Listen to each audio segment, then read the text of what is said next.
What's up, guys? This is Corey Baker from Baker Forge and Tool. In my business, we do tons of heavy grinding every single day, and we needed a grinder that could take abuse and keep on trucking without slowing down billet production.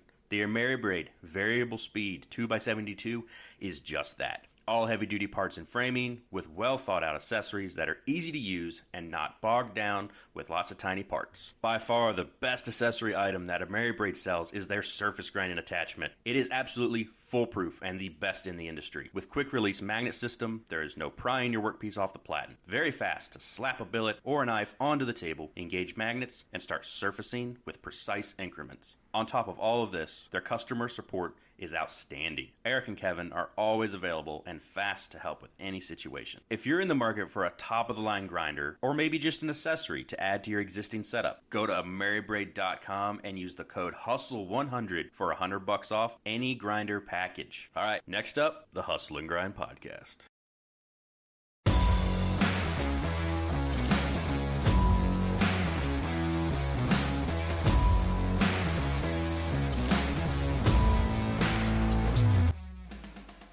Welcome back, everybody. I'm here. Noah's here. And we got a very special guest today, Andrea De'Leon. What's up? It's so great to have you back. Yeah, it's good to be back. I had a weird little pause there because usually when we have makers on, they have like, this is Ryan Coakley of Ryan Chadbourne Knife Works, but you're just you, Andrea De'Leon. Finally, yes. So what's going on? How you been? Busy. This semester has been a little intense. So I'm still teaching lost wax casting at ACC for jewelry fabrication. And I'm also taking like some advanced stone setting classes that I got hooked up for free because I'm faculty. Woohoo! So Nice. I'm just nerding out, on, the theory, those kinds of like stone set. The theory is like really easy, but in practice, it's like you want to pull your hair out. But it's great. I love the challenge. So on top of that, just millions of projects going on, and mostly like new stuff, but I tend to just gravitate to what I know, which is knives. But yeah, all over the place. Awesome. Yeah, I've seen you cranking out those boot knives. You have subscriptions now, which is a big deal. Yeah, so, I've been getting like more requests for like one-on-one info sessions, like stuff that people want to pick my brain. So I figured I'd make something for the people that just want some more detailed content. So yeah, something they can actually learn from. Is it like a Patreon subscription, or what exactly are you doing? I'm just going to make it easy and just do it through Instagram has a platform, and it's like very affordable, but basically I can just make content that I just share with my subscribers, and that way I can definitely geek out with the people that appreciate it and not bore the rest of the people who don't care. Gotcha. So it's through the Instagram subscriptions function that they recently came out with. Mm-hmm. Yeah. Gotcha. Well, that makes a lot of sense because, you want to get in depth with some stuff, but you don't know necessarily how many people are actually going to be interested in that. And the algorithm being the crazy bitch that she is, you don't know how that's going to affect your viewership and stuff like that. So that makes sense that you have that nice platform to be able to kind of split the information that you're putting out there. Yeah, for sure. Because it's like a decade of different materials under my belt. And I'm sure you guys know and experience this, like all the shadow banning every once in a while. Mm-hmm. So, I think I'm actually starting to think seriously about offering kind of like more online, like one-on-one tutorials, since I've been getting so many requests for those. So, and I can do that through one of the schools here. So I can set something up where I can just teach online. So that'd be cool. That's cool. Kind of like how Jason Knight and Kyle Royer have their classes you can buy. Mm-hmm. Yeah, a little bit. Mm-hmm. Are you thinking that, or are you thinking something that's more live, like not pre-recorded, or what were you thinking? No, yeah, live. Like something is literally just like face to face, curated to whatever you want to learn. I actually was involved with like a platform that wasn't Instagram. This was like in the before times, before COVID. But I think they just didn't have enough artists and they didn't make it. But it was really cool because it was like this website where you could just like reach out to a ton of different like makers or chefs or whatever that were specialty in a certain area and like book time with them. So I kind of, since I've been having a lot more requests like that, I'm trying to like just do that, but like on my own accord. Yeah. Right That's on. cool. What would you say you get the most requests about information? Because I'm sure most of our listeners probably know who you are, but you do a lot of different things. Are most of these people interested in your knife making? Are they interested in your glass or your jewelry? What exactly is it that you're getting requests for tutorials on? All across the board. And anything from like mold making to a lot of questions about glass, which is like, it's hard to just answer over a text, like, because it's Sure. just, there's a lot to learn. And then recently it's just been like some stone setting. Someone wants to make an engagement ring for their significant other. Some welding questions, sometimes I get like the kind of abrupt and rude, like, show me how to make knives, like a demand like from some stranger in like Yeah. Latin America. And I'm like, yeah. But that's like also, I'm like trying to do like some, I'm kind of playing with the idea of doing private lessons in my shop, but with knife making, because I do get a lot of that, but I'm like, we'll be vetting the people that I'm going to be teaching. Oh, for Yeah. sure. Well, and there's a lot that you have to consider at that point, whether you've got insurance or the liability of having Yeah. somebody in there playing with fire and sharp things. That's a whole Yeah. different ball game. Or like creepers. Yeah, creepers are a thing too. Yeah. Yeah, there's probably a Yeah. bunch of those out there, I'm sure. Man, yeah. Well, I've had a few like buy some knives and they're like, can I like pick it up at the shop? I'm like, absolutely not. As a matter of fact, no. How about we meet in a very public place? Yes. Yeah, for sure. Yeah. Right on. I've found that as a general rule, most of us makers are introverts. Yeah. And creepers. There's a lot of creepers out there. And it's probably way more of an issue for you than me, I'm sure. I'm a man and I still get creepers, so I'm sure. Yeah. It's your mustache. It is the mustache, right? Pretty solid mustache, dude. Besides the mustache, I'm also wearing my Dies in Every Film shirt, which Oh, I have to be sick. careful. Yeah. I have to be careful when I wear this because I've had people, women throwing themselves at my feet, asking to bear my children. Like this Wow. this is a dangerous shirt. You can't just wear this around anywhere. What they think your honor? Like that's a cross that you're willing to bear. I'm a married man. I can't have this happening. This is a major problem. So I told Honor when I first bought it, this is, I mean, don't get me wrong. It's a very comfortable shirt, but the magnetism is just too powerful. It just radiates. So you have to be careful with that. I can't wait till he's on. He's coming on next month or the month after. Oh, no kidding. He's such a funny guy. That's going to be great. Then. Yeah, he's definitely like a gem. Although I didn't see their podcast come out this week again. I don't know if you're gonna write him a strongly worded email. No, probably not. Toby gets enough flack for that when he doesn't put out a show anyways. So they're one of my favorite podcasts though. So I love listening to them. Anyways, Ryan, what have you been up to this week? We got a little off topic there. I got some projects out the door. I'm caught up for like 4 days. That's what I have to like buckle back down again in 4 days. So I've been trying to clean up the damn mess in here. And I went and filed my taxes. That was congratulations. Stressful. That's huge. That was first time I've ever claimed my knife making. Oh, no kidding. Yeah. Cool. That was kind of neat. He told me I need to charge. Yeah. He was super excited because I'm the first knife maker he's gotten to do taxes for. And he's like, this is so cool. And I was like, I guess. I don't have to pay in, do I? Because then it's not so cool. But he said I need to charge more and buy more tools. It's like, Yeah, I like that that's guy. Okay. I'm getting a lot of like those tips too. Yeah, I mean that's my excuse for like just like throwing down on equipment at the end of the year, for sure. Tax time. Yep. Yeah, yeah, My wife was sitting next to me and he's like, so how much was the laptop? And I'm like, cover your ears. I'm like, how much was this? And how much was this? And so yeah. it was Well, a you got to learning spend it experience. before the man takes it. So Yeah. yeah, Now I understand why all my bosses were buying trucks and trailers and all kinds of shit every year. Because yeah. they, I'm buying you food and like yeah, Mhm.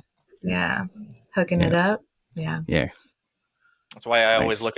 look at my boss. He bought us all tacos one time, and I was like, "Is there something going on that we need to know about, or is this just like it's getting close to tax season, so you want to bring in a taco truck to buy tacos for everybody?" Like, Why ask questions? don't get me wrong. Don't get me wrong. They were amazing tacos. I love tacos, but Yeah. your boss just randomly starts buying you things, and you're like, I don't know. I hmm. was like, when I worked for Neptune, like he would hook it up. He would like always order like coffees and breakfast burritos for like Monday meetings and like buy That's us cool. food all the time. Yeah. And it is Yeah. a tax write-off. Yeah. Yeah, for sure. Like I was okay with it because I knew what he was doing. So I was like, thanks, man. Like that's all I had to say. Especially during like long installs, when we'd be at a on site installing something for like forever. Yeah. Break So up the monotony with some food. My boss only buys us lunch if he feels bad. So if he's like, I want to go to camp or I want to go fishing, but I know I'm needed here, I'll buy you lunch if you don't bitch about it. And we're like, okay, no big deal. solid. I Yeah. love you. Shout out to the Fortside chat there. That Yeah. was a can of So Coke though. It wasn't a beer, so I don't know if that counts. well, I very badly want to, I'm going to switch gears here real quick, go Let's off do on it. a tangent. I very badly want to get Neil on the show. And oh, I've asked Kevin at Ameribraid to see if he'll come on. And I'll I don't just know. tell him. Just tell him. Yeah, I'll text him. I'll text him right now. Awesome. I knew I should have brought it up. Well, there And you go. because I idolize that guy and like Mareko and all those guys. And Dude, yeah. I mean, I was kind of like blown away like the first time I met him. I didn't know what to expect, but like he flew me out to he took me to Blade so that we would like go collaborate with Steve Schwarzer, right? And I think I told you about that story the first time. But yeah, it was interesting to get to know like Mareko and all these people that I've been following for a long time online. But yeah, they're just normal dudes. yeah, I think the more celebrities I make knives for, the more I realize that they're just normal people in extraordinary situations for the most part. Yeah. You know what I mean? Like Mhm. I've made 6 or 7 knives for UFC fighters now, and every one of them are just normal, cool people. Just have a conversation with them. They just happen to also be famous. Yeah. I think It's weird.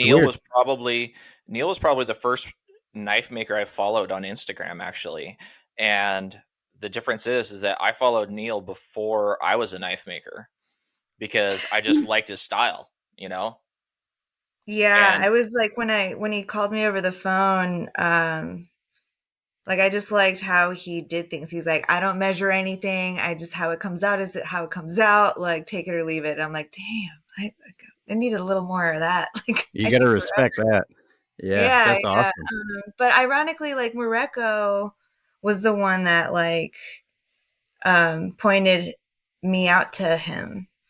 As far as like because he was like vetting, he wanted to do like basically feature women in the knife industry, and like he was just kind of seeing that I did a little like mostly did art and sculpture and stuff, so it was a little different than the other knife makers. But yeah, like shout out to Mareko for that one. If it wasn't for Mareko's episode of Rogan I don't know if I ever would have gone as deep into knife making as I am, because everybody, when you start, doubts you. And they're like, what the hell are you doing? You watch too many episodes of Forged in Fire. You're crazy. You're never going to make any money at it. And then I saw him on Rogan, and I was like, this guy's a knife maker, and he's on Rogan. And that's all he does. It's Yeah. possible. You can do Oh, it. for sure. I mean, the guy I learned from, like, he does production. Granted, he has like a lot of experience. He does a different style than I do. Like, I'm a jeweler. I can't help it. I'm fussy. And he's just like busting them out, you know? And so I saw, like, I know he made, but he was also like a veteran. So he had certain benefits that I didn't have, you know, like, so that, like, not until later I realized, I'm like, oh, like that's a little missing piece of the puzzle I didn't really think about. But yeah, I mean, if you really make it an efficient process, like you can absolutely make money with it. The problem is like people, especially like Mareko, he is an artist for sure. Like, Oh and yeah. he's very particular about his process, and that's why he has the name that he does. It takes him a long time to make one knife. So it's basically just trying to find that market that can actually make that work for you. You know what I mean? Sure. Like I try to make more accessible. Like that's what the boot knives are for. I just wanted to make like a lower priced, accessible knife for people. But man, I love making those super decadent ones as well. They're harder to sell. Well, speaking of which, you recently posted one that was a collab between you and Neil that had Yeah. this very cool Damascus pattern, obviously, but it also, I believe, so you did the handles, is that correct? And all Yeah, that? yeah. We like kind of sketched out a profile. He doesn't usually do full tanks. So he forged it out and like sent me the blank, and then I finished it.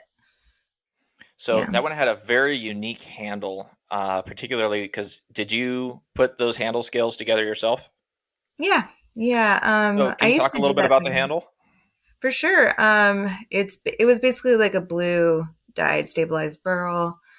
And I think even like years ago, I started doing like a faux bolster. And as far as like the proportions go, so I would put a different piece of wood where a bolster usually would go. And um, I don't know, just kind of like go on intuition and proportion on where the different laminates should be. But basically, I actually just like, well, you can see it in my sculpture even, these kind of like chevron layered Yeah. diamond shapes. So I basically just laminated, I use a lot of ghost jade G10, mostly for the translucency. So I just put in some of that, and I can't even remember what else. Was it like carbon fiber? I think it was. It was just some G10, like splitting it, but yeah, it's definitely kind of like a quarter of the way down, kind of where like a bolster would end. But yeah, that's pretty much what I did with that. I just really liked the like you were saying the maybe the chevron look where you angled the different pieces that you laminated together. So I thought Yeah. that was really cool. I know there's a lot of people that do segmented scales, and typically you'll see an angle. You know, if you're looking at the side profile of the blade, it'll angle forward or it'll angle backwards. But that one brought a different dimension to it, where you're seeing that angle from the top profile of the blade, and I haven't seen that very often. So I thought that was really cool. Oh, thanks, man. Yeah. Yeah, I like doing that. I think I did that on the previous Tonto as well, like that really long one. The one I finished before that. I basically used the same like G10 and like um, carbon fiber chevron thing, but it was a purple handle. Yeah. Okay, I think I So remember that one. yeah, I'm excited about the new collab I'm working on with Nick Anger. Yeah, he sent me like a little piece of steel, and I'm finishing it out. So Nice. Yeah. I love collaborations. I know, me too. And I It's love so Nick fun. too. Yeah. Yeah.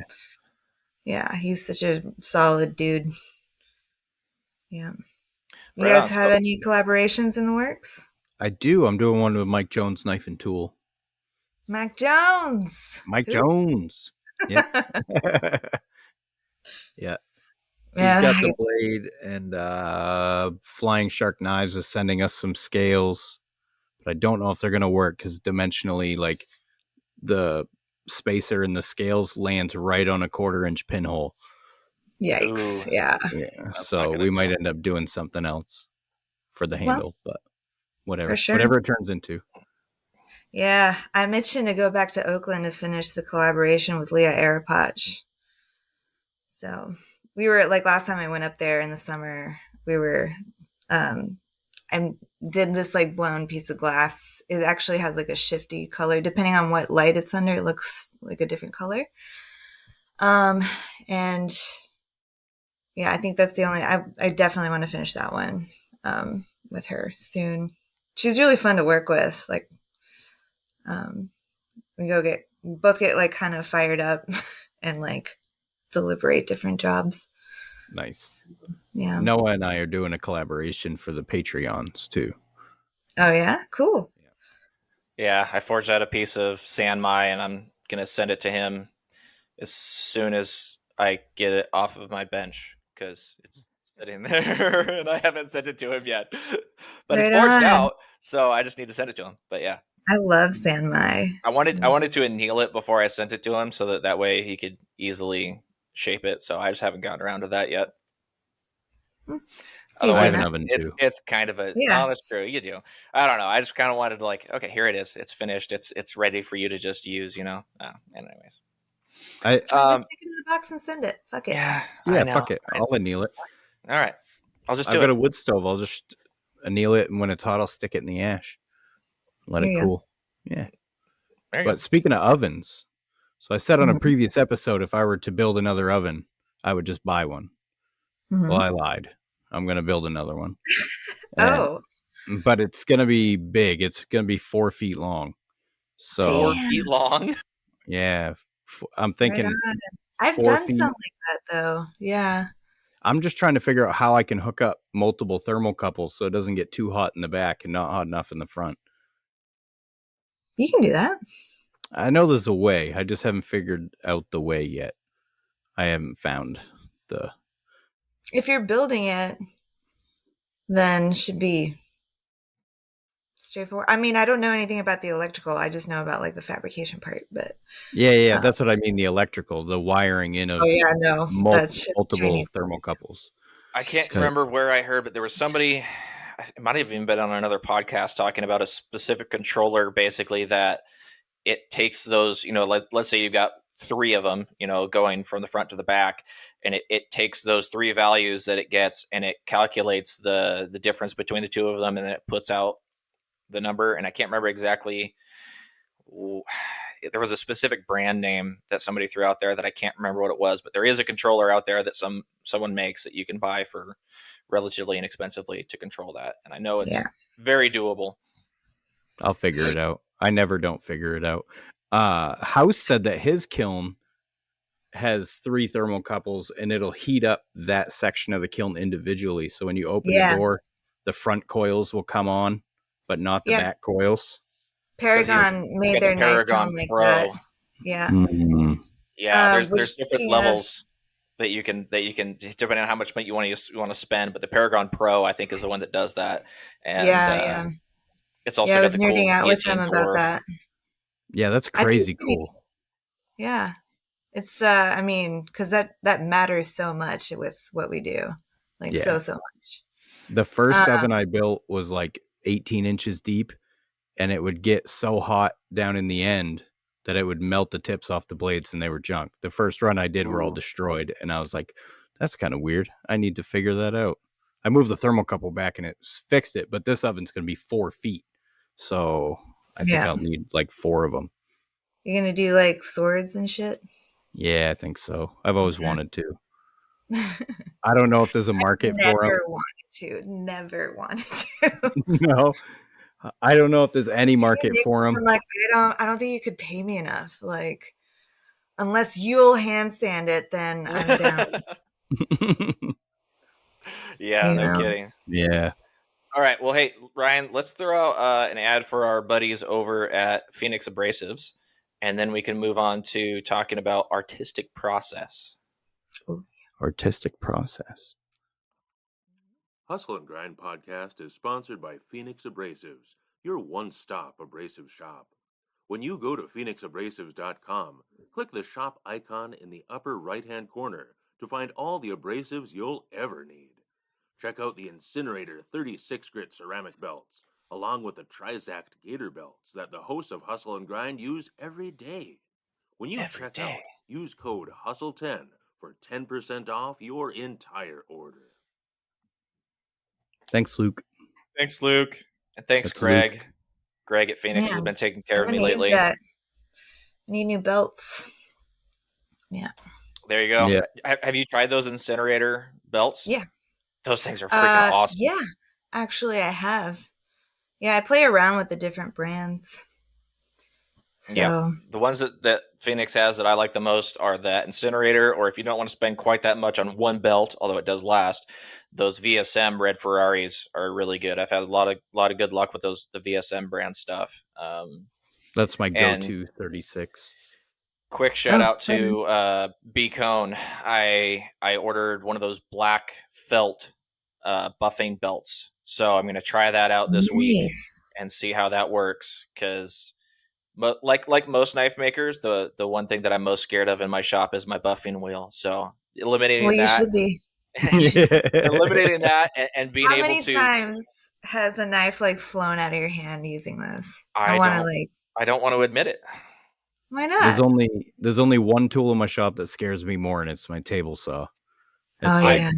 So back when I was in the big shop, I was down there in the summertime, and my wife just happened to be in the shop, and I was buffing something, and I almost stabbed myself in the leg off the buffer, and she looked at me like, you know the look. And I was like, yep, that's why I'm scared of that one. It's fine. But anyways, I'm looking forward to the speed control, because, with the buffing wheel, it's just spinning as fast as it's spinning, 3,600 RPMs or something like that. But being able to control the speed with that felt belt, I'm really looking forward to seeing how that goes. So I have one. I haven't used it yet. I do a machine finish on all my blades. Scotch-Brite's my final finish. Do the felt after that. I actually don't like the buff, buffed after a belt finish for some reason. I don't know. I like satin finishes. I do a lot of chef knives. I do hunting knives. I like a satin finish. I mean, I don't go above 600 pretty much ever. I mean, it'll last longer too. If you're gonna spend the extra 8 hours doing a mirror polish, the second you look at it again, it's gonna have a scratch on it. Fingerprints all that. Yeah. So I kind of want to make something beautiful, but also that lasts. So it's durable. But I mean, it's going to change when you use it. Yeah. My mantra since I started knife making was function over beauty. If I can make something that's beautiful or nice looking, I want to do that, but never at the expense of its functionality. So that's always been my goal. So I use the buffer for the handles. I don't buff blades. I've tried that in the past, and I quickly learned that was a terrible idea. So I sand blades and I buff handles. That's all I do with it. So for me, it just depends. Speaking of process, depends on what I'm trying to achieve, and it's different every time. So yeah. Excuse me there. I was had to mute my cough. So I wanted to ask you a little bit about your, I don't know, maybe your artistic vision or just your style, because you do a lot of different stuff. You do glass making, you do sculpture, you do jewelry, and you do blades. So you're very multifaceted. And speaking of facets, your style has this very intense geometric I don't know, style, I guess, the geometric futuristic shapes that you have. Your sculpture in particular, but although it does come over into your jewelry as well, do you know kind of where that came from when you Yeah. were like I'd love to hear about it. Yeah, for sure. I mean, I think in, I mean, I went to art school, so definitely was always attracted to sculpture. It wasn't until like my metals teacher like pulled me aside, like kind of laid out all my work and basically like, cause when you're in school, you don't really know what your thing is or what your like artist statement actually is. But then she like kind of tied a common thread between all my work, all my projects. So it's basically a lot to do with like metaphysical theories, like quantum stuff, some astronomy, architecture. But basically, aesthetically, it was a lot of like layers, textures, and negative space. So because a lot of it has to, like, I like to explore psychology and kind of like where we land in space and like our interactions with each other and with the universe as well. I know that seems very vague, but that gives me a lot to jump off of. I came across these artificial intelligence neuronal network diagrams. I don't know if you've ever seen them, Yeah. but they're basically like circles and then like lines going connecting to each other to a center. So it's like input, information, and then output. And so they basically like it's basically how a computer mimics the way a human brain works.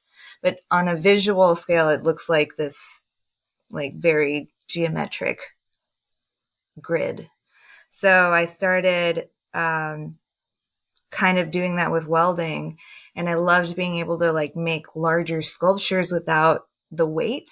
Cause I mean, I've done foundry and stuff and I love casting iron and bronze, but that shit is heavy. And it's like such a pain in the ass to like deal with, right? And store and ship. So, and I just had fun doing these kind of I didn't even like have anything sketched normally. I would just like take a piece of steel, have the angle I wanted, and use some dividers to make sure I was symmetrical and started welding shit together. Always with like a concept in the back of my mind, right? The first one had to do with like mitosis, and I had like a forged piece of copper in the center with a mirror behind it, so it looked like it was going inside the wall. Shit like that. So, I mean, and I could like go on, but that's basically where that comes from. And so now I'm just trying to up the ante a little bit with just the architectural aspect of it. That's really cool to hear you talk about that, because that's sort of I've never really considered myself to be like an artistic person. I've always been very into music, and then obviously doing knives, there is an artistic aspect to it, but I've never been what most people call like an art lover or like a modern art lover or anything like that. But looking at some of your sculptures, that came across. There was that sort of artificial intelligence sort of looking into someone's brain, but in an almost, I don't know how to describe it, in a universal way. And when I say universal, I don't mean multifaceted. I mean in the way of looking into the universe. Sort of almost like an astro physical sort of feeling that you get looking at it. And so I really enjoy looking at your sculptures, and particularly your jewelry, because it's a way to create something on a smaller scale that's still very intricate, and it shows what you're trying to convey in a smaller, easier to digest kind of package, if that makes sense. For sure. That was intentional. I was kind of wondering like why I wasn't doing that before. And I have messed around with like etching steel and like making those into like jewelry, like hand sawing and filing all of that as if it were non-ferrous metal, which super sucks to do. Yeah. But I started fusing silver and bronze and stuff on them, but they look a lot like my sculpture, but I started making them in like silver and bronze, something a little bit more wearable. Again, like large without the weight.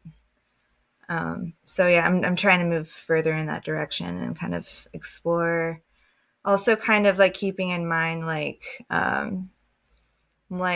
sometimes I'll like want to get a tattoo, and then I'm like, well, I can't do that right now, but I can make jewelry in the shape that I want that kind of fits that aesthetic. So that's why I've been making some cuffs lately that kind of have the same aesthetic as the rest of the work on my body. And like, so, um, but yeah, just keeping a lot of that stuff in mind. And that's another thing too, with jewelry, body adornment. I definitely, that's also an innately human thing. And the reason I was attracted to jewelry in the first place was that kind of psychological humanist aspect, right? It's a primal thing to want to decorate your body and even use it as a rite of passage. There's all these like societal traditions that are tied along with them.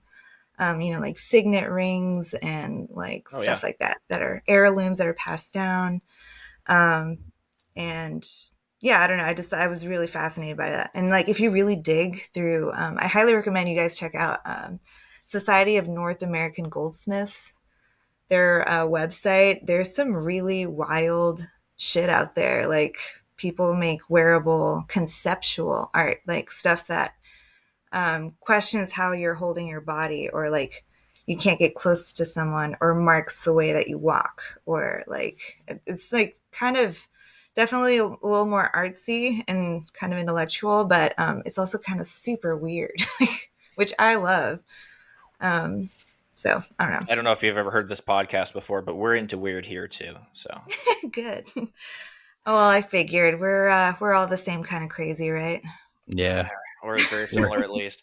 But yeah, I think in what you were talking about with the whole, getting the artistic, what you're trying to convey out there without the weight, that works really well into your negative space aspect that you've definitely got in your artistic style. So that all kind of blends together really well, it seems like. I hope so. Yeah. I'm trying to like highlight the voids and how materials play together. When I'm like mixing in the glass too, you have to like predict where it's going to go, and what it wants to do and how it's going to shrink. And like, yeah, so there's, that also ties in all the quantum stuff, right? Like most of everything is just electrons. It's all just dead space. So that's like another reason why I kind of like making basically empty sculptures. But You yeah. should come on the next Jason Knight episode, because we're only going to talk about aliens and interdimensional stuff. Oh, no shit. Okay, cool. Yeah. I know the news lately has really been helping me prepare for that episode. It's great. All right, so we got into some heavy discussions there. Well, let's go a little bit lighter here. We're going to try out a new segment here to try and get to know our guests a little bit. We're going to do a game of this or that. I'm going to throw out two things. There's no other options. You just have to pick one of them, and we're going to rapid fire this. So this is just going to be really quick, and you don't get to choose anything other than what these answers are. This or that. Here we go. Coke or Pepsi? Coke. Sharks or orcas? Sharks. Knives or glass? Glass. Surf or turf? Surf. Fords or walking? Did you say Fords? Yeah. Walking. There we go. Knives or jewelry? Jewelry. Wine or beer? Beer. Summer or winter? Summer. The asteroid that killed the dinosaurs or polio? Asteroid. Cats or dogs? What's that? Cats or dogs? Dogs. All right, there we I go. love cats too, but man, yeah. I don't have to try as hard with cats, or you know what I mean, like with dogs, rather. Yeah, but dogs will just love you for no reason. I can just smother them with love and not get scratched, not be like "fuck you." Yeah, But there are some cats that will let you. They're Just very gotta, few and like- far between. They all have attitudes. That's all right. So do I. I'm a big fan of fat cats, unhealthy, fat, loafy cats. Oh my God, I love fat cats too. Barely move. Yeah. They're Shout out hilarious. to my new puppy Vernon.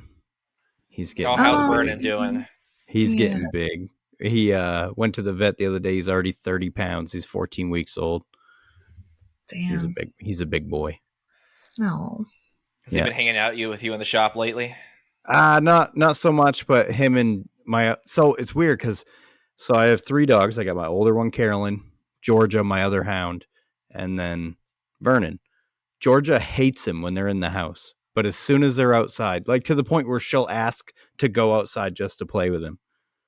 But if Really? they're in the house, she growls at him, doesn't want him anywhere near her. If he jumps on the bed, she'll jump off the bed and like go sit on the floor. I'm like, what is it? But she loves him outside. I don't get it. It's weird. They're not mean to each other. She just doesn't want to be near him. Interesting. I don't know. It's like me He's and my doing brother. good though. Yeah. I told my wife she gets it from her. But he's doing good. He's like very few messes in the house. He tells me when he's got to go out. Right on. Good That's stuff, cool. man. He's Yeah. loud. I have something really exciting that I want to talk about. So we've been talking a lot lately about how Ameribraid has been coming on as our new sponsor, and we're really excited to work with them. And I decided that if we're going to be sponsored by Ameribraid, then I needed to go all in and get myself an Ameribraid grinder. And if those of you who know me know that I have a house-made grinder, and I've loved it, and it has been the instrument that has allowed me to progress in my knife making to the point where I am now, because I would not have been able to do what I am doing now without that revolution. And I am so grateful to Brian House for that design, and I love the guy. He's an inspiration to me. But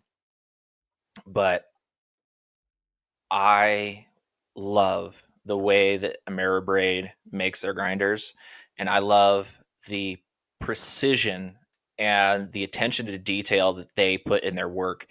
Those of you who have been following their backup account that they had to put up for a while because they got locked out of their main account probably know that Kevin had just been posting constantly in his stories on that other account about all their different processes and everything. And I was watching all of those and just learning just how much they put into their grinders, like the attention to detail, the precision.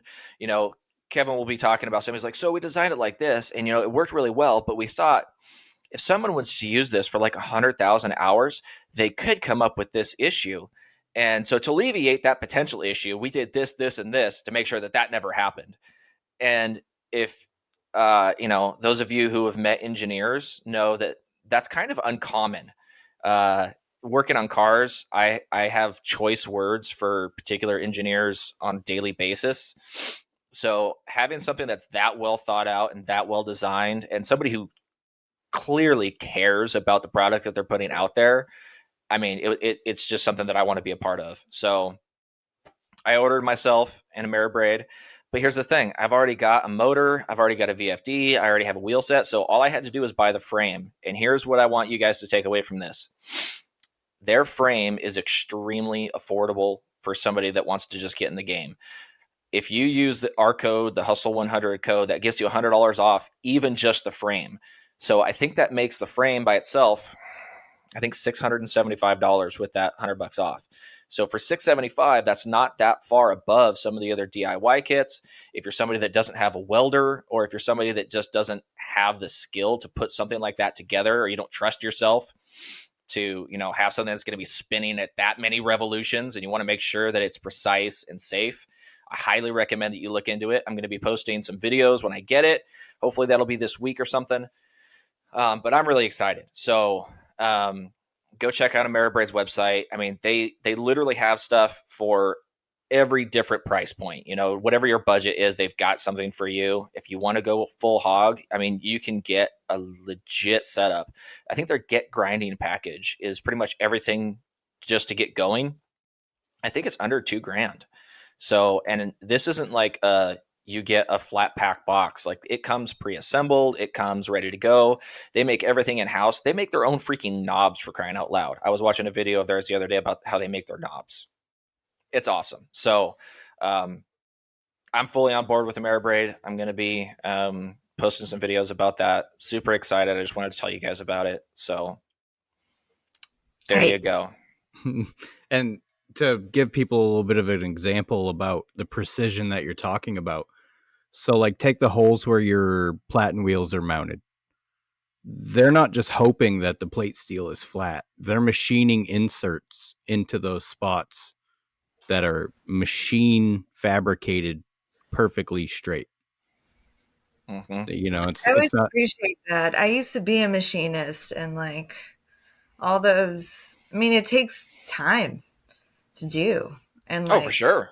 it costs them money to do, and but like, you know, if you're already committed to excellence, then like there's no option not to, right? So yeah, exactly. cool. And also, not a lot of people know they have a side gig with a laser cutting business. So if you need something laser cut, you can hit up Kevin at Ameribraid, and he can facilitate that for you also. That is really good to know. I did not know that, which now Wheels are turning. Yes. Yeah, I'm trying to get all the commissions out of the way so I can do some sculpture. I actually have some sculpture commissions so that I have to bid out. So yeah, I need to reach out and actually bid the quote. So yeah, Nice. Awesome. it should be fun. Yeah. More of those, please. Does it feel better to sell a piece of art rather than a knife? Fuck yeah.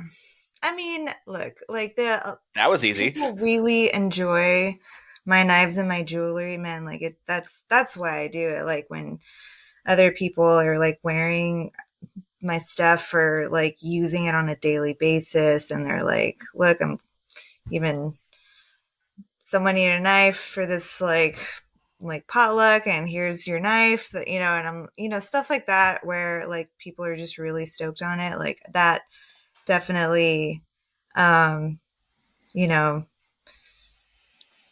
I don't know, definitely have like some kind of reward for that. But like the sculpture thing, like someone taking the time to like seek me out and being like, I like your work, I want something you made, like in this vein, like, because it's hard to, you know, I got a little heady with you guys, but it's hard to kind of like bridge that with the most of the public, right? So when they're saying that like they're into like the weird that I make, then I'm definitely excited to do that. You know? Yeah, because that's something that comes like from deep within you, and it has no secondary function For other sure. I'm than just go for it. Yeah. yeah. Like I just want to like make weird stuff that makes people think about stuff. Like, you know, it's And to nothing somebody but who doesn't get that, that's kind of hard to explain. the value is in the concept, is in the idea, Yeah. like, which is, it's tricky, right? That's the difference between making functional art and non-functional art. It's more of a intellectual reward, right? But and I also like making dumb stuff too. My roommate's been making weird maces and like bats and stuff like that for fun. So it's nice to do that kind of stuff too. Nice. Yeah. I painted there was a stretch where I found that when you live with an artist, because there's a difference between artists and makers, in my opinion. But I lived with an artist, and you get the rub from it. So like I would sit there, we'd be sitting there after we both got home from work, and I'd watch him draw for hours and hours and hours. And I'm like, oh, well, I guess I'll try painting. So there was like a short stretch where I painted, and then I sold one of my paintings. And I was like, holy shit, that feels so good. Because that just came out of my brain, and I just painted that. And like, it's the only one I ever sold. As soon as I moved out of the apartment, I stopped painting. And that happens. Life gets in the way. yeah, but it was like the the ultimate level of satisfaction. And I think it's because there is no secondary function. You just hang it on the wall and you look at it. You're like, that's Yeah. badass. Someone is appreciating your blood, sweat, and tears into something. Yeah. That like, that I felt the need to like externalize for some reason. Right. Yeah. There is no function for it. But yeah, it feels really, really good. But we'll see. Um, yeah. It's just been like a lot this semester though.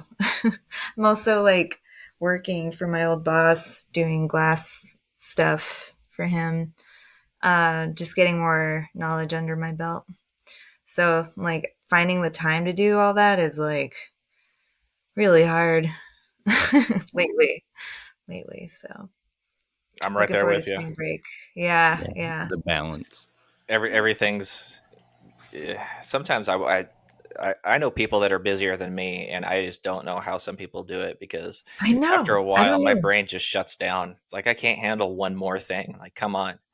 Yeah. Like my friends that have kids and stuff and have like a million things going on, I'm like, I don't even understand how you're functioning on like no sleep.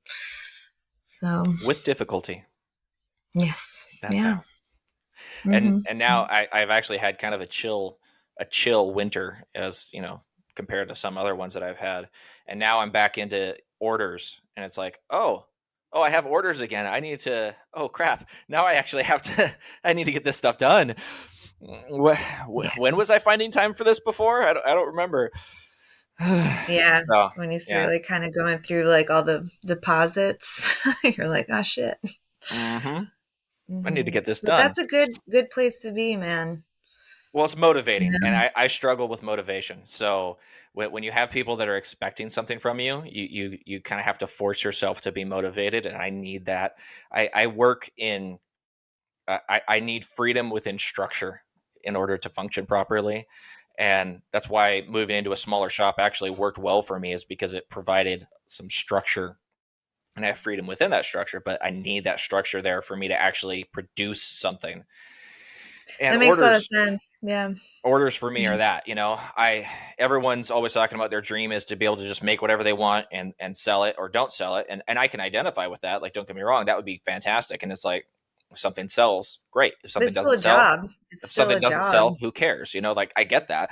But for me, I Yeah. need those orders to motivate me to keep going. And I get a lot out of my customers. Like, I've talked about this in the past, where people come up with ideas that I wouldn't normally come up with, and they force me to try new things and think outside the box. So I really Yeah. enjoy that about taking orders, and again, it gives me the structure that I need to keep moving. So it works for Yeah. me.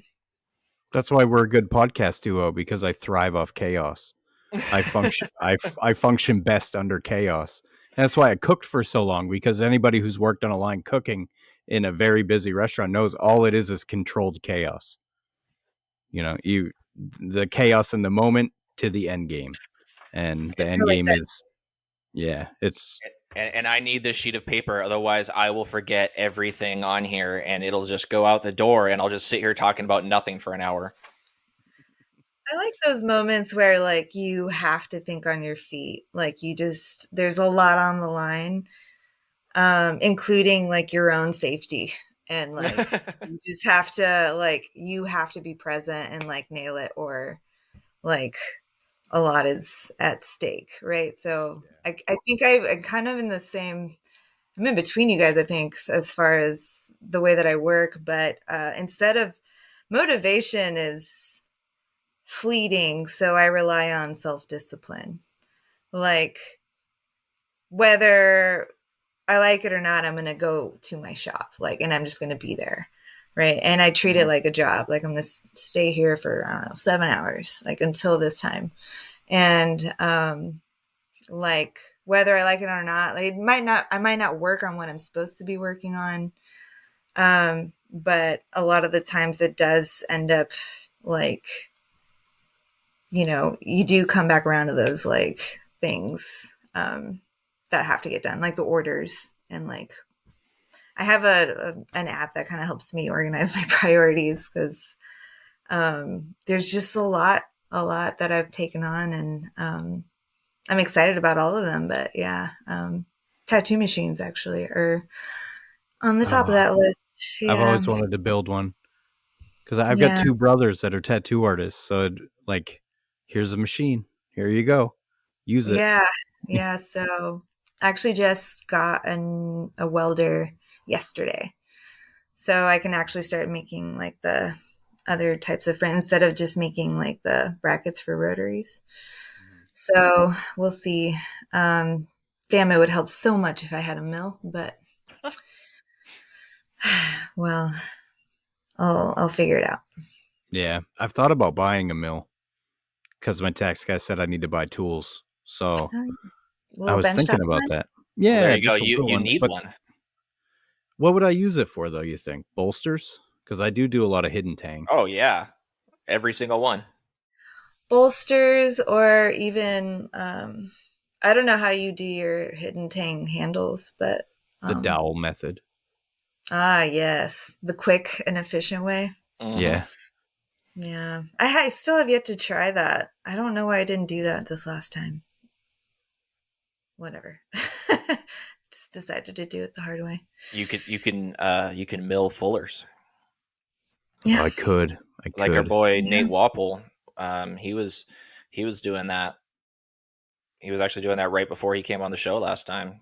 That would We were save me talking to so him. much time because I do my fullers. I don't have a fullering attachment, so I do a diamond grind and then flat grind over it. And it leaves like the little Get yourself a groove. big, fat, round end mill and Yeah. just fuller Take it it right down in. bit by bit. Oh, maybe my credit card's about to take a hit. Yeah, there we go.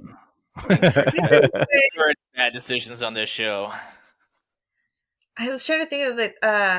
Do you guys know Hatcher Knives? He's based near Austin. Sounds Too, but familiar. his work is solid, but he had a like situation to grind fullers on his grinder that I thought was pretty smart. One way you could Um, grind fullers is you could get yourself a Ameribraid surface grinder attachment. And then they have not only a small wheel attachment, but they have a fullering attachment that goes into their small wheel.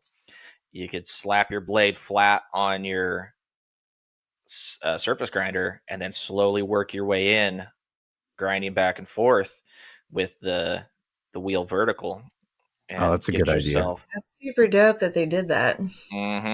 I know, and eventually I'm going to get all that equipment, and I'm going to do that, and I'm looking forward to it. But one thing at a time. One thing at a time. Are you guys interested in some fake headlines? Yeah, let's do Maritime Knife Supply first, though, or else I'm going to end up forgetting. Let's do that. Yes. We Hustle love and Lawrence. Grind is sponsored by Maritime Knife Supply. Whether you're looking for steel, abrasives, handle material, forges, epoxy, or anything for making in general, Maritime Knife Supply has you covered. And in the US or Canada, they ship faster than the great Cobra chicken goosesses that their country is known for. Go to Maritime Knife Supply, and when you buy a 10-pack of belts, get 10% off. And tell them we sent you, eh? Thanks, Luke. And Lawrence is so cool. Speaking of my taxes, sorry to interrupt you. Okay, go ahead. I messaged Lawrence because you got to figure out what you spent. I'm not very good at saving receipts. I probably threw away $1,000 worth of shipping receipts in the front seat of my car this year. And I didn't know you could claim shipping. Now I do. But I messaged Lawrence. I said, do you know how much I spent with you this year total, or in 2022? And his response was, I'm an accountant, right? I was like, oh, yeah. And he sent it right back to the penny, every category that I was going to end up needing to claim. And I was like, oh, shit. That's Thanks, awesome. Lawrence. Yeah. Yep. This isn't to say that you should rely on Lawrence to do your taxes, because you could save receipts too. He told me he only knows the Canadian tax code because he's Canadian. Oh yeah, that makes sense. Well, I was just going to say that I don't know why, but I seem to always do my orders on Saturdays. So as usual, when we're talking about Lawrence, I just made an order just yesterday. But yeah, I just ordered some stuff for some of my orders that I have coming up. So I got my steel coming. I threw in some ridiculous requests like I usually do. So thank you, Lawrence. You're the man for taking care of my ridiculosity. And I also am trying out some new belts. Thanks to Kyle Daly, who we had on last week. We had a great discussion about abrasives. And one other maker who DM'd me, and I'm sorry I forgot your name right now because I'm terrible with names, but thank you for your suggestions. I'm trying out some. Oh, I think it was Aru. Anyways, so yeah, so I got some other new belts that I'm trying out, some different stuff. So thanks to everybody with your suggestions, and thank you, Lawrence, for carrying everything under the sun. Also, real quick to the listeners, if you're sending suggestions for Noah for Florida Man or fake news, don't send them to the Hustle and Grind page because I'll look at it and keep scrolling and forget to send it to him. So I'm the only one that has access to that page. You have to send it to Noah directly. Thanks. Yeah. That's so funny. Like, I can't tell you how many times I've had in-depth conversations with knife makers just about, like, for 2 hours about abrasives. It's like I'm that girl at parties. I'm like, shut up. Yeah. Keep it on though, but have you tried them structured abrasives? We're all about structured abrasives here, man. Yeah. All right, so we got some fake headlines here, some fake news. I got 3 stories here. 2 of them are real. One of them is satire, fake news, complete BS. You guys are going to have to guess which one that is. They read: homeless couple found living in Walmart attic, operating meth lab with flat screen TVs. True. Let me read them all. Florida man throws own feces at Miami-Dade judge before acquittal. True.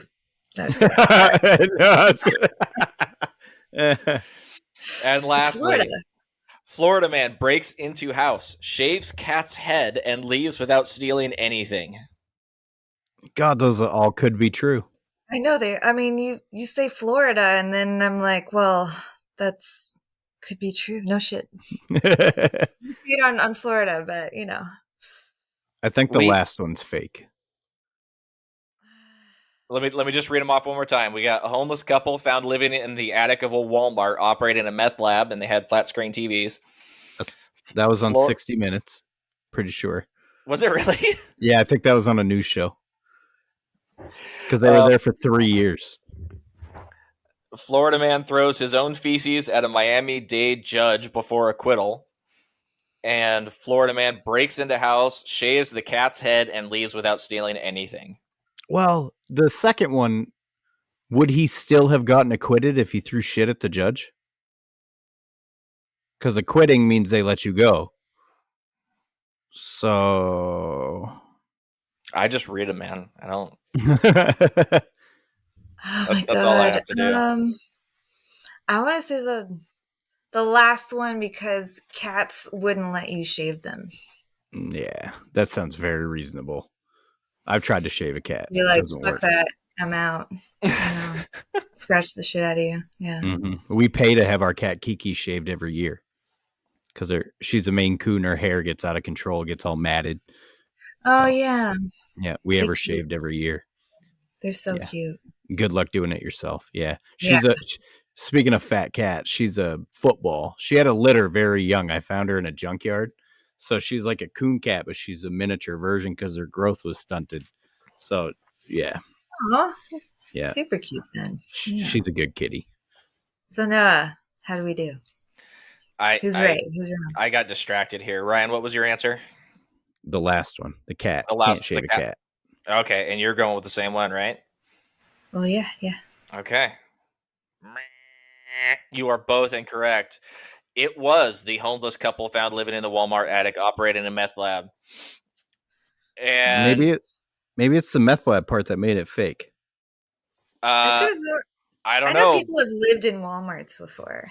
Yeah. So this one was sent to Concealing. me by Brian Hunt from Hidden Rose Forge, and I Googled it, and there was multiple like Snopes articles and everything talking about how this was completely made up, and it was shared widely apparently on the internet. I don't know if it was on 60 Minutes or not, but apparently it was a well-known story that turned out to be fake news. Bummer. Well, So see, the one I was thinking of, man lived in Walmart air ducts, but he wasn't running a meth lab. So he'd figured out a way to crawl into them big giant metal tubes that they have on the yeah. ceilings I and guess live in meth there. labs have like a smell to them, right? Yeah. So you would You have to wear eventually like, yeah.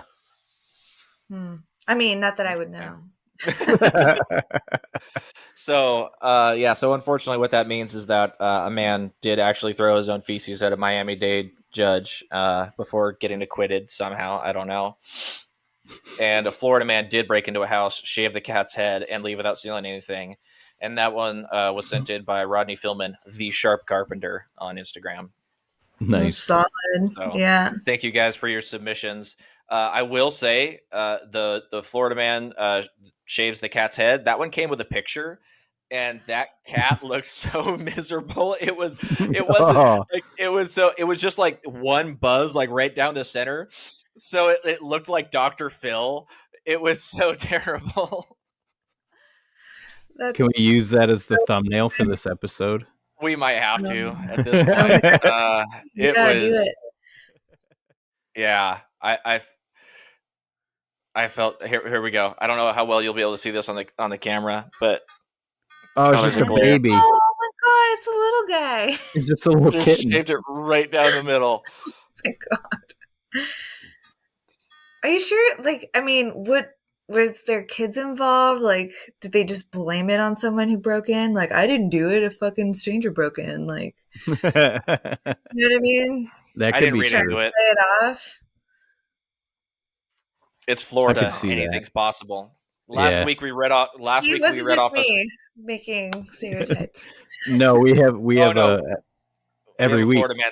Yeah, every week we make fun of Florida man. So Cool. if we had any Florida listeners, we probably don't anymore because they're tired of us ragging on them. But yeah, last week we had a story where a Florida man broke into somebody's house, and the owner of the house woke up to the perpetrator sucking on his toes. Yeah, I believe that one. Yeah, that's caca. It's a wild place. Ugh. Yeah, it's like the Wild West. But I so badly want to live there. I'm like, it's I warm know a all lot the of time. amazing people that like grew up there and like are from there. Yeah, They're like pretty awesome people. and it's like warm all the time. Yeah, they moved out, but yeah, they're from there. So I wouldn't mind living somewhere where it was warm all the time. I just couldn't handle the humidity. Yeah, that's real. Man, it's already into the 80s here in Austin, and I'm like not ready. I'm not ready. Well, and it gets humid in Austin too, doesn't it? Like it gets. It does. Yeah, it does. Not as bad as like Houston and stuff, but like, yeah. I'm like, it's still February. Like, fuck. I was excited today. It was like 40 degrees outside. I was like, yes, it's nice and warm. I was wearing a t-shirt. It's so 40 great. out today. It feels like summertime. You say that, and it just makes me like retract like all the negative things. I would much rather deal with like the heat than the summer. That's why your like summer winter question was really easy to answer. See, I live in a place where we have very definitive seasons. Like there is in the summertime, it's 100 degrees, or sometimes it gets up above that. It'll be 110 for a month or something like that. And then you get the fall where it's 70 degrees. Sometimes it gets back up into the 80s, and then all of a sudden it's winter and it's snowing. And I think this year it got down to like -9 or -12 or something like that.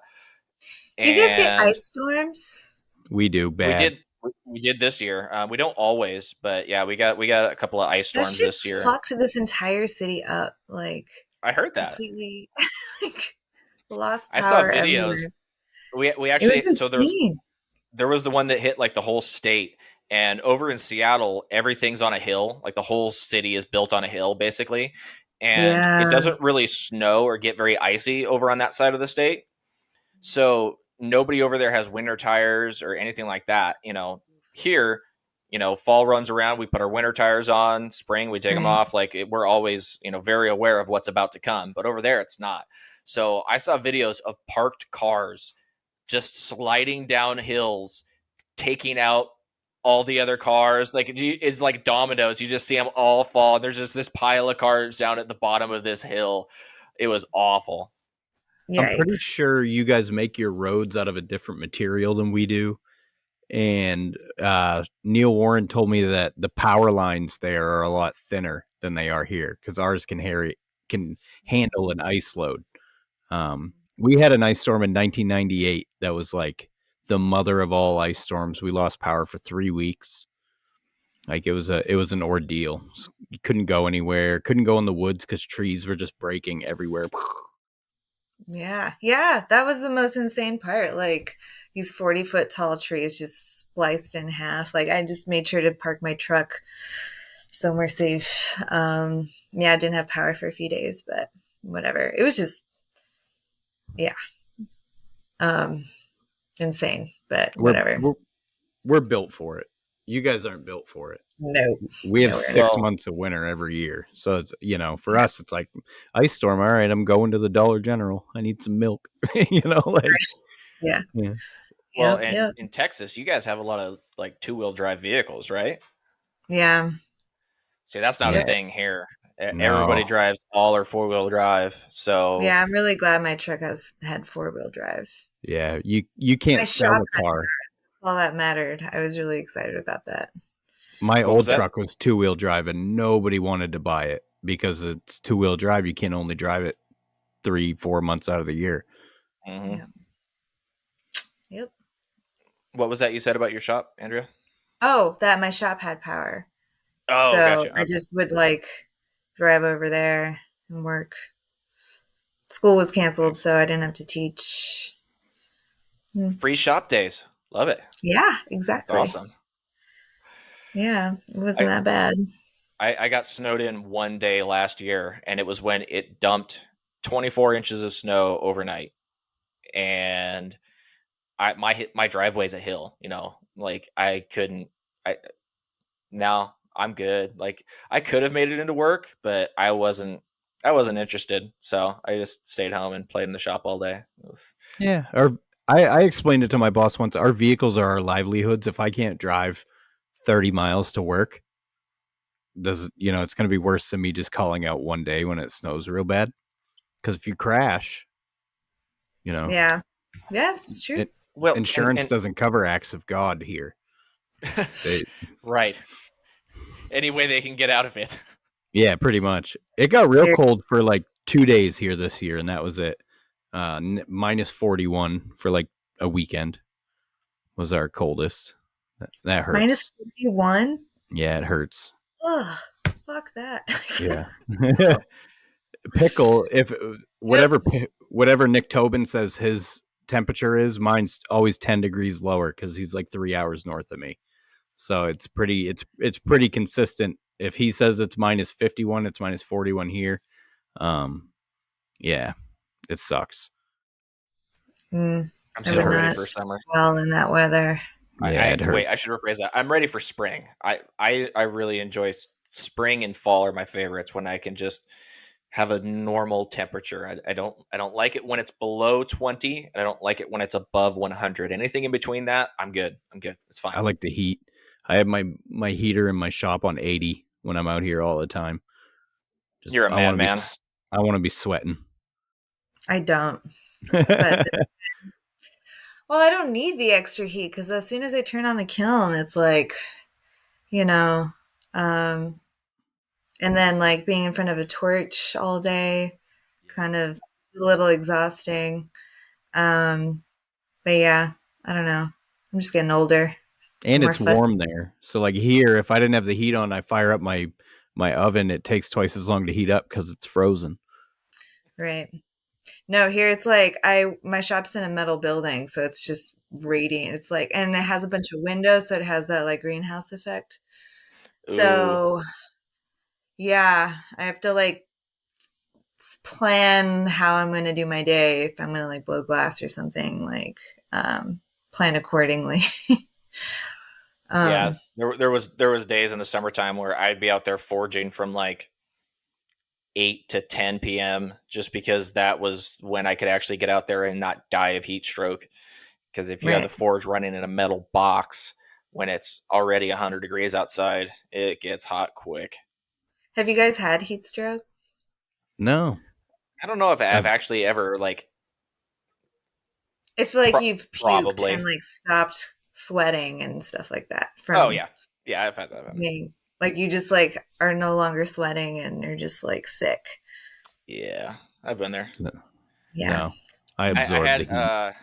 so back back in 2020, um, when 2020 was happening, we in our shop at work had to wear masks, and Yep. I have moderate asthma and severe anxiety. So you put something covering my face when it's 110 degrees outside and I'm doing physical manual labor, it's not going to go well. So yeah, I was like on the floor of my stall at work one day, like choking and puking, and like I had to rip my mask off, and like my coworker was like, "Are you okay?" And like, yeah, it was not fun. So I mean, that wasn't like heat stroke, but I mean, it was so freaking hot, and I had this stupid thing over my face, and I couldn't breathe. Ugh, that was a No, nightmare. I hear you. Yeah. Go We ahead. know it. We know what your coworkers really said, Noah. They went pussy. I'm a mechanic. I know how shops are. Some of It's them might rough. have. Yeah, I mean, I was doing props for a movie this summer in a hot metal building. Like, we would start at 6 a.m. just to try to beat the heat. But once 3 o'clock rolled around, I was delirious. I was Are just you like, able to talk about that yet? um, has that movie come out yet? I I don't, don't I know. don't think it's come out yet. No, Okay. Womp but womp. I can. I don't have to talk about like what movie it was, I guess, if you wanted to ask some questions. What were What's you that making? like? Fun and brutal. I was really lucky to like have a really awesome team. Like the people that I worked with were fucking rad. But overall, it's like you do this, and so you just like find whatever stock you have available, and like make this item as close as possible to this like computer rendering as possible. So, but it's like all up to you. So that part was kind of really fun and like nerve wracking, but overall, like learning that like most of movies is like basically rubber. And how much time goes into something that's only going to be in a frame for like a split second is kind of ridiculous. Is But it yeah, I mean, frustrating? Is that frustrating to know that? um, I guess it depends on the person. For me, I'm like, I'm getting paid. I don't give a fuck. Like, I'm, That's probably the right attitude. That's like, probably why movies cost so much too. yeah, no, it was like very ridiculous and like it's a very wasteful industry, but you get to do a lot of stuff that you normally wouldn't. And yeah, I don't know. Like, there's different like sections. People doing like the welders are in one section, and like there's mold makers, and then there's like the painting experts.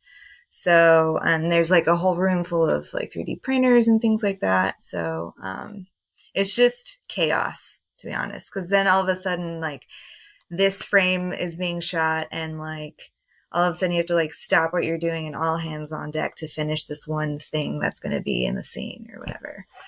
So, What you kind of happens? What happens to the props after the movies? trash. What? Most of it. Sometimes they keep props as like wrap gifts. So when they wrap the movie, they like gift it to like the director or something like that. But mostly, some in this particular studio, they did have a warehouse with the molds that they used. Not, I don't think the props were in there. I never made it around. I was just like in my welding cubby. But yeah, I don't know. That Most must of be it's just, why. like, yeah. Yeah, that must be why actors always joke about stealing shit from movie sets. Like Yeah. Robert Downey Jr. joked about stealing an Iron Man suit, and like because they all just go in the trash. That's crazy. They Yeah. can make so much money reselling that stuff. I know. There's like these 2-inch huge slabs of acrylic that they just threw out. I was like, what? Like that is so much money. Jeez. But yeah, I don't know. It's pretty wild, but I thought I don't like the long hours, but I thought that was like where finally like the communal skill set that I have is actually useful, like from the jewelry, because I was making like jewelry, wax carving, molds, metals, working with aluminum, woodworking. Like I did like all of the things in like one job. So that was really, it suited me, I guess. The hours didn't, but yeah, I was making money. So whatever. And I'm sure you got to meet some famous people too. That's always cool. Mm. Yeah. Eh. Sort of, not really. Like it's kind of funny. Like the props, they're in like they're not even on set. Like they're just in that like hot ass warehouse, just slaving away. Like we're not really Oh. integrated with everything. Like if anything, like the fashion stylist people take what we make and like fit it with the actors. So we don't have like no FaceTime with anyone. Oh, gotcha.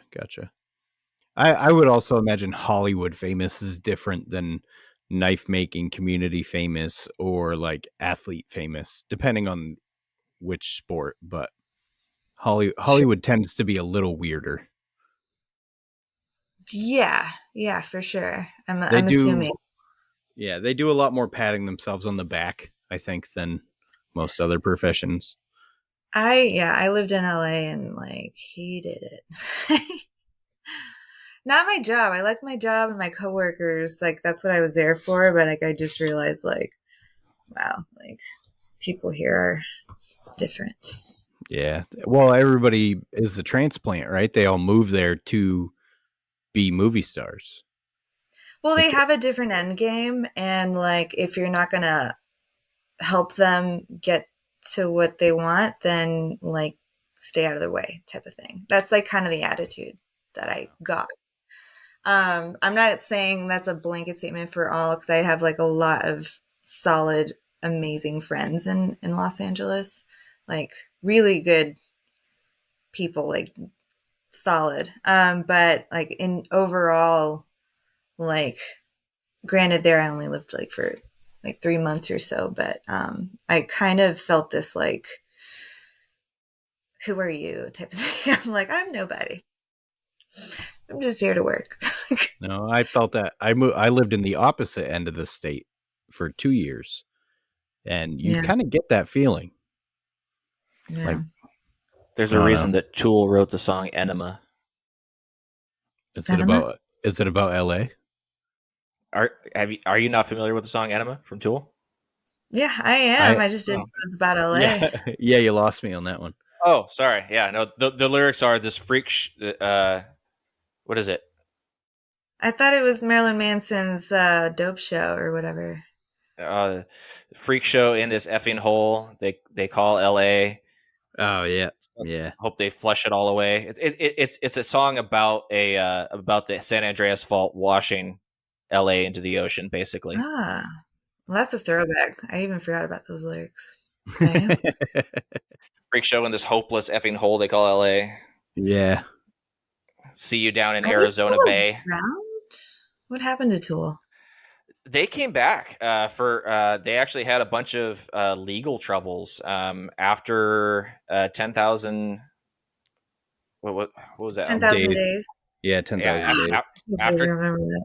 after Yeah. 10,000 days, they were writing their next album, and they had to deal with some lawsuit, and then they ended up actually getting sued by the lawyers that they had for that original lawsuit.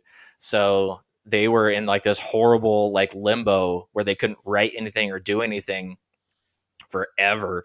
And so they finally came out with a new album within the last couple of years, and it was okay. I don't know. I've never been like a Tool fan. There's a fan base of Tool that are rabid fans, and I'm gonna get a DM if any of our listeners happen to be one of those people. But I Maynard's a like the very Perfect Circle more. yeah. You're gonna get some hate for that. Um, Yep. But no, Maynard's a very interesting dude. Like he's got a lot of He's like like, doesn't he have like some vineyards and shit? Like, Yep. yes, he yeah, does. he like is really into wine. He's got I just like 3. appreciate him as an artist. He's an incredible artist, and he's Yeah. such a visionary, and he's such an interesting individual, and he writes some of the craziest like weird lyrics, and he's one of those artists I love dissecting people's lyrics that actually put time into them. And Maynard's one of those people that can write from different perspectives. That The videos, like the stop animations, are oh like yeah, like especially for the time that they came out, were like super groundbreaking. mm-hmm. Yeah.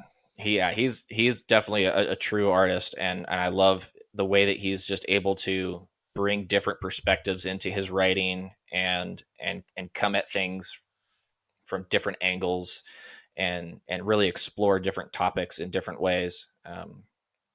And he does it in all of his projects, not just Tool. So A Perfect Circle Yeah. is also a really good band. Although I'd say A Perfect Circle is more where he kind of, it's more of a classic example of like a rock band. You know, Tool, he just kind of does whatever he wants. You know, if I want to make this song 10 minutes long, I'm going to make it 10 minutes long. Whereas it's more structured, I feel like, in A Perfect Circle. Pucifer. I don't know if that's how you say it. He has a third band called Pucifer, but whatever. Anyways, whatever it's called, that's more like artsy, like EDM kind of music, almost a little bit. It's And like they have some very interesting outfits. I'm not as familiar with that one. It's out there. it's kind It's of out like there. it's kind of like Tool meets the Mars Volta. Oh, is it? Kind of a So little bit. So EDM, is it like kind of creeping more towards Nine Inch Nails, or? Kind of, maybe, yeah. It didn't seem I to ever honestly really never take got off into it like all his that other much. bands did. But Yeah, I couldn't get into it as much as the other ones. the only thing I don't like about Maynard is when he was on Rogan, of all the thousands of guests that Rogan's had on, Maynard's the only one that he was like fanboyed out for. And it made it a weird interview because usually Rogan's like very like, neutral on stuff, and he's just like, I love you. Everything you do is awesome. You're the best. I love you. I'm like, come on. Yeah. Well, whatever. I don't know It if you is can what it tell, is. but Ryan's a pretty big Rogan fan. I don't know if you I knew that, am. Andrea. I am. Yeah. He ruined Austin. Did he? Saint Rogan. Oh, Ruined Austin, yeah. how? Okay, no, we got to hear this. I've never heard this before. How did he ruin Austin? Because he's Him getting and Elon. everybody. He got everybody Him to and move there. Elon. Yeah, he was like telling everybody to fucking move here. And I mean, I post about this all the time, how like things are getting out of control. Like artists are getting pushed out, like locals, people that have been living here forever that made Austin are getting pushed out. They've like a lot of friends that I know have already moved out. Like it's just the fact that Tesla moved here, Rogan, like all these other big companies too. It's now the new Silicon Valley, so it's turning into fucking the Bay Area. Really? And so like homeless people are like they're all over the place. And it's just like from an economic standpoint, not only that, but the city's not designed to withstand this many people. So it's been not, that's why the power grid is failing. that's why, like, because it's just like too many people moving here at once, and then they're all working for these big tech companies, and like now rent is absolutely insane. So it's kind of like property taxes are going up like an incredible amount too. My friends that actually own houses are like, I don't like, where is this going to come from? Like, it's just an issue. And so like, um, I'm just, I should just have that like t-shirt slogan that like, welcome to Austin, please don't move here. Like, I heard Dallas Interesting. was cool, you know? Yeah, I could see that. He can't win them all, but he shared one of my reels and it changed everything for me. Who, Joe? Yeah. Oh, no kidding. Cool. Yep. Thanks, Mike Jones. Because Mike Jones. Mike Sorry, Jones. And it was I'm the sure worst. what the fuck is she talking about? Mike Jones Knife and Tool shares a name with the rapper Mike Jones. Yeah. Yeah. Yeah. I also like, I grew up in Houston, so I grew up with all that Swisher House stuff. You know. Yeah. Speaking of, yeah. What kind of music do you guys listen to? I am kind of weird. I like anything I can feel. So like, and it's weird. The older I get, the more rap I listen to, which is kind of odd. Because when I was younger, I was like, "Fuck rap, metal." When you're a young lad. Yeah. But now I like a lot of bluegrass. I like Jelly Roll. I listen to a lot of Canadian rappers, oddly enough. Same. Yeah. Yeah. Chris Webby is another rapper that I really like. Not much metal anymore. I mean, I'll put on like Perfect Circle or Tool every now and again if you want to zone out. That's great, like flow state music. If you're doing like some very repetitive, because I mean the songs are the same beats over and over for 10 minutes. So it's like, Have you listened to Ohm? no. The dudes from High on Fire? If you want some like super drony, like stonery, like meditative stuff, they're a great band to check out. Nice. Alex Cisneros, yeah. I don't know if you listen to High on Fire, but they are also pretty awesome. I have not heard of them, but I'll check them out. Yeah, they're from the Bay Area. If you like metal, you'll like them. Yeah, I like anything I can feel. So if I know what that you makes mean. Like sense. with raw energy for me, it goes from like Johnny Cash to Patsy Cline to fucking, you know, Night Lovell and like Suicide Boys. I love Suicide Boys and like just weird. Trying to think of like across the spectrum. Chelsea Wolfe. I don't know. Just a I love bunch of Johnny like. Cash. I have a huge Johnny Cash portrait tattooed on me. Oh, no kidding. Yeah, it Oh, takes up like my whole thigh. damn. It's Commitment. huge. Yeah. Yeah. Awesome. I'm I not like afraid to Johnny. get another dude's face tattooed on me. Yeah. I listen to everything other than reggae, pretty much. But I'm a pretty big metalhead, so I listen to a lot of metalcore. Although this week I've been a lot into oh shoot, I can't remember. Dvorak, a Russian composer. His I think it's Symphony Number 9 is really excellent. I listen to a lot of classical, some Baroque. I listen to a lot of that while I'm working, just because when you're listening to like symphony music, you don't have to focus as much. Like if Right. you're doing work that's like intricate, you're not hearing lyrics, so Yeah, that's yeah. always nice. I listen to Debussy all the time. Claude Nice. Debussy and like shit like that. Vivaldi. Yeah, Vivaldi's A one lot of of my favorite Fugues. Yeah. Baroque. What about Dream Theater? I can never They're a get little into too Dream Theater. proggy for me. I'm kind of a snob like the metal that I listen to. No, when I'm listening to metal, it's metalcore, and my favorite band of all time is called Oh Sleeper, and they're it's just a metalcore. They're from Texas. They're from Fort Worth. Um, but anyways, they're my absolute favorite band of all time. I have I don't one of really their listen to a lot of metalcore. See, I have to have double bass. It's my drug. I, I like a lot of thrash and like Power Trips from Dallas. Fucking solid thrash band, definitely, especially for like a newer band. So good. It's sad. The singer died. I think a few years ago during COVID. But Power yeah, so Trips. Power Trip. Yeah, Power Trip. check All them right. out. I'll listen They're to that. so good.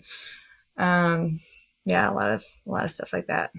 This whole conversation is a great example of how the internet has changed music, because before the internet, we would all be talking about bands that we all know the names of. We all have their cassette tapes or their LPs or whatever back in the day. But now we have access to all the small bands from everywhere. Yep. Yeah, it's awesome. That's why I don't really listen to like a lot of top 40 stuff, but Because it's all crap. Exactly. Yeah. It's all just like churned up capitalism fed to you. Yeah. But, did you know Mumble that? rap. Did you know that the majority of all the top 40 pop music is written by the same 8 middle-aged Norwegian men? Really? Yep. Good for them. they used to be Jewish. Yeah, like all the Jewish people would write all the stuff for Tin Pan Alley and yeah, they like basically made all the songs that like the artists would come out with. But it was like basically written by like 3 or 4 dudes. Weird. You know? And that's like the only industry you can do that in and not like feel like a piece of shit. Like comedians wouldn't do that. Oh no, you should still definitely feel like a piece of shit. You know what I mean though? Like comedians wouldn't like allow a small group of people to right. Yeah. I know they do that for roasts, but other than that, that's all original material. It's like a big no-no if you take somebody else's joke. Mm-hmm. Yeah. Just, having integrity. Yeah. Yeah, it's amazing how I talk a lot about that in lacking school. that is. Yep. Yeah. Teach my students to have a little bit of integrity. Goes a long way. I try, especially with the knife making thing. There's only so many ways to make something that's sharp and pointy and somewhere between, like 6 and 8 inches. So, Right. eventually you're going to be stepping on somebody's toes. But I always try and give credit anytime there's somebody that I took inspiration from. And that's easy for me because most of my inspiration is just taken from Jason Knight. So is what it is. He's such a good dude. He is. I was so nervous about talking to him, and then like he's like, "What's your phone number?" And I gave him my phone number, and he called me. And we talked for like 40 minutes on the phone. I'm like, "Oh, he's just a bro. He's just one of us. Yeah. He's just a bro." Yeah. Knife guy, yeah, just like us. Yeah, In the cool. best way possible. Yeah. Yeah, he's awesome. Yeah. His whole family is. His wife's also super sweet. Down to earth. Nice. Yeah. Yeah. I can't I'd wait to love to get him on take here again and talk about aliens. We talked about it for like 10 minutes on the first time he was on. And Yeah. we probably got 50 messages from people. "Oh, we've never heard that side of Jason Knight." And I'm like, he's just talking about aliens.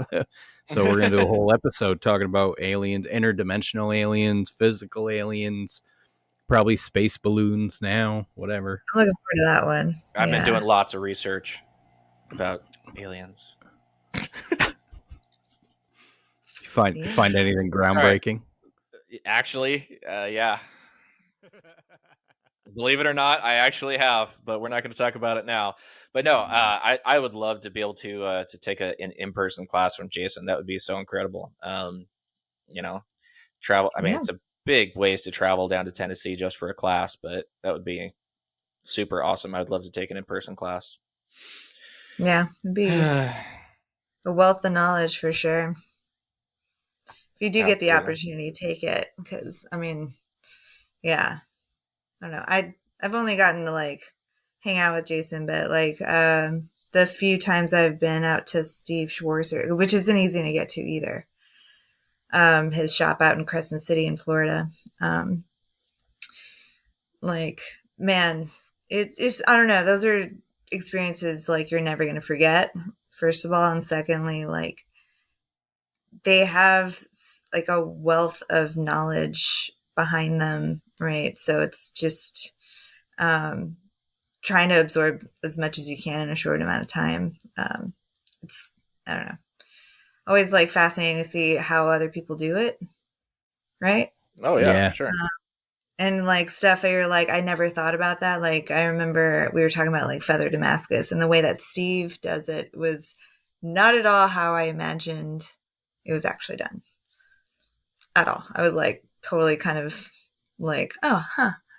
Like And it'll kind that's of like break your brain a little bit in a good way, right? So well, and that's the beautiful thing about, you know, taking that time to invest in your own knowledge from people like that is, you know, you don't know what you don't know.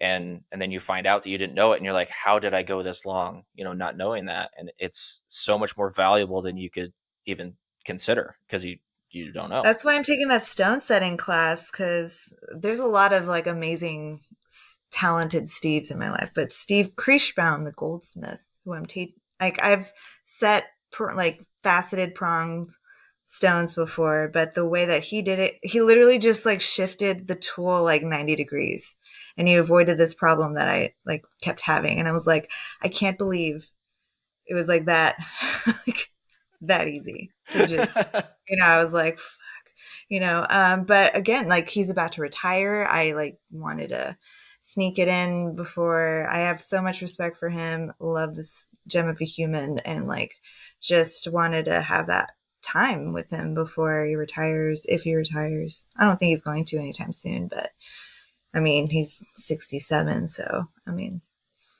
but yeah, like not only that, but sometimes you like share information. Sometimes you like have the same effect on them. Yeah. Which is because we all do things a little differently. Exactly. Because for the most part, we all started self-taught. You know, you don't. Most people don't start out taking advanced classes, so you start out with whatever you've got in your own shop and work your way up. And through that trial and error, we all develop our own little quirks. And I do it this way, or my belt progression is different than Noah's belt progression, just because of how we figured out how to get the results we wanted. Exactly. It's super cool. Yeah. Does it cut? Cool. Yeah. That's all that matters, right? Yeah. Yeah. Well, guys, we've been going at it for an hour and 40 minutes or so. Andrea, is there anything else you wanted to talk about while you're on the show? I mean, not really, unless you guys have any last minute questions. I think we've covered a lot of stuff here. We're booking all the way into May now. Oh, right on. I would love to get Neil on if you could help me. It's very hard to get through. I'll just like put in a good word and see what's up and like vouch for you, but I appreciate it. I'll leave it up to you guys. It's so hard to get through his DM wall. I know. Well, he's got like thousands and thousands of people like DMing him. So yeah. And it's usually, I think, his assistant like going through all that. So not him a lot of the time. An assistant. Man. Yeah, an assistant. She's cool. I like her. Nice. Yeah. Well, I just wanted speaking to him real quick. Mm-hmm. He has, I believe, I saw him post it the other day, my dream truck. The Tacoma?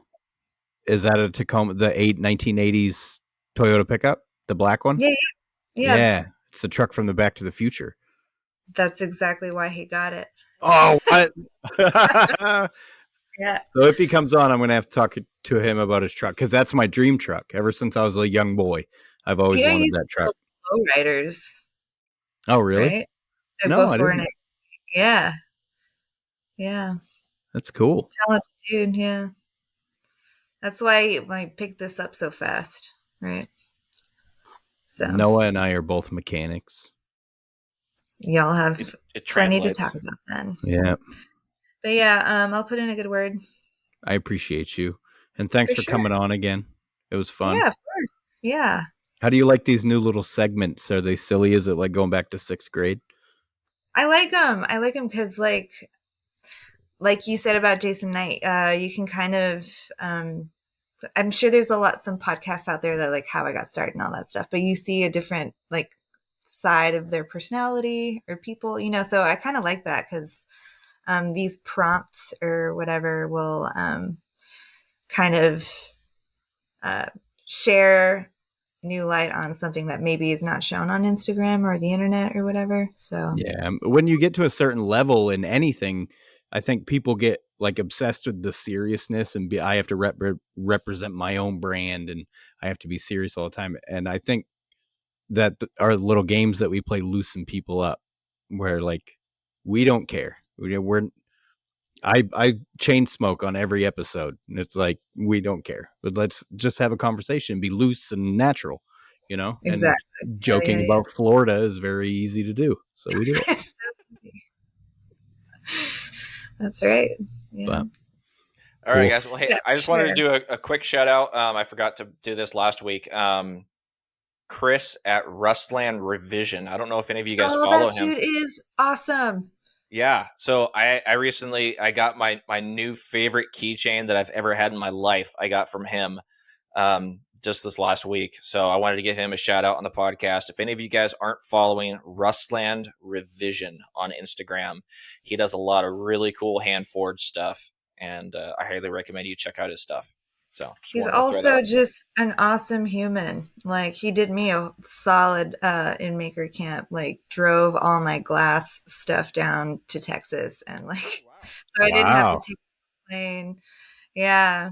So this is what I mean about like, you know, like complete strangers. Maybe you're not strangers on the internet, but like are willing to do stuff like that for each other, which is like so awesome to see because you just assume everyone is an asshole, but like when you see people be kind to each other, like strangers that don't know each other or anything, that's pretty fucking rad. But anyway, yeah, shout out to Chris. Thanks for doing that. Right on, guys. Well, hey, I hope everybody out there has an awesome week. We will catch you next time. Thanks again for coming on, Andrea. Really appreciate it. Sure. Bye.